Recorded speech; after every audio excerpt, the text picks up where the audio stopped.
L'océan couvre 70% de notre planète, il régule le climat, il abrite une biodiversité essentielle à la vie et il nourrit des milliards d'êtres humains.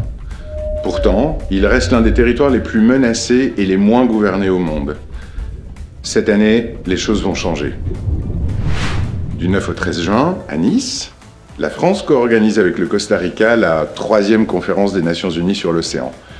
Appelé aussi UNOC 3, ce rendez-vous vise à accélérer l'action et à mobiliser tous les acteurs pour conserver et utiliser durablement l'océan. Et pour cause, ces territoires sont menacés par 3 facteurs humains: la pollution, la surexploitation et le réchauffement climatique.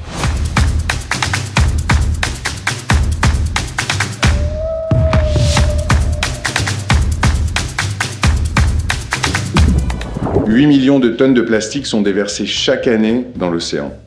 À ce rythme, d'ici 2050, le poids de ce plastique pourrait dépasser celui de tous les poissons réunis. Dit autrement, l'océan se transforme en poubelle.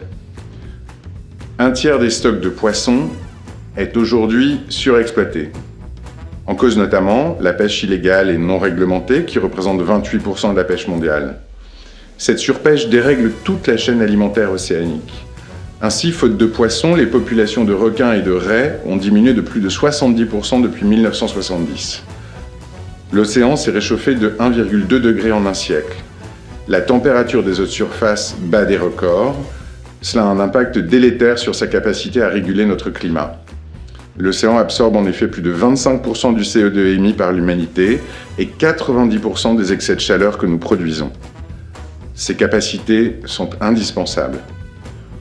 Aujourd'hui, la haute mer, qui représente 60% de l'océan, échappe à toute régulation contraignante.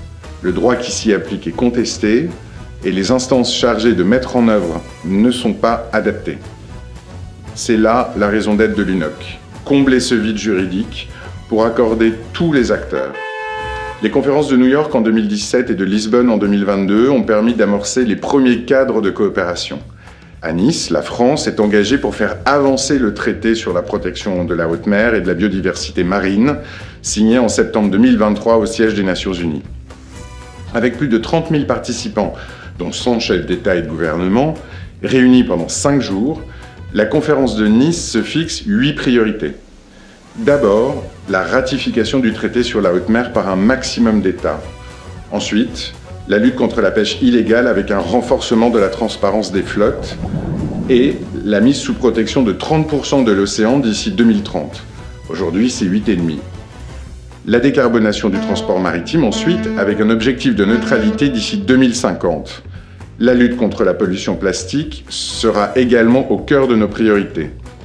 Autre point, le financement de la protection de l'océan via la mobilisation d'entreprises et de philanthropes et la résilience des territoires côtiers face aux tempêtes et à l'érosion.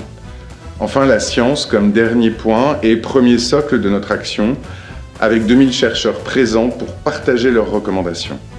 Vous l'aurez compris, toutes ces priorités ambitionnent une gouvernance océanique durable, équitable et collective, et fixent un cap clair. Faire de l'UNOC 3 le moment où toute la planète décide d'agir ensemble pour l'océan.